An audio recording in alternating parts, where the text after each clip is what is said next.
নমস্কার, আমি ডক্টর ঋতবান সাহা ভৌমিক বলছি। আমি মুখের এবং চোয়ালের বিভিন্ন রোগের বিশেষজ্ঞ। আমি প্রাথমিকভাবে মুখের ক্যান্সারের সার্জারি করে থাকি। মুখের ভিতর অনেকদিন ধরে আলসার হয়ে রয়েছে, সারছে না। কোথাও দাঁতের ডাক্তারকে দেখিয়েছিলেন, তিনি পরামর্শ দিয়েছেন যে বায়োপসি করে দেখতে হবে, বা আপনি ইএনটি দেখিয়েছিলেন, সেখানেও পরামর্শ করেছেন যে বায়োপসি করে দেখতে হবে। অবশ্যই দ্রুত বায়োপসি করে সেগুলোর রোগ নির্ণয় হওয়া উচিত।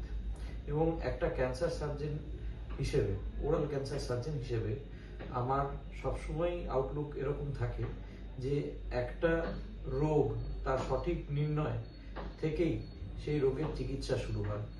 তো সুতরাং একটা চিকিৎসা শুরু থেকে শেষ অবধি অনেক কিছুর আমাদের দায়িত্বভার বহন করে দেখতে হয়।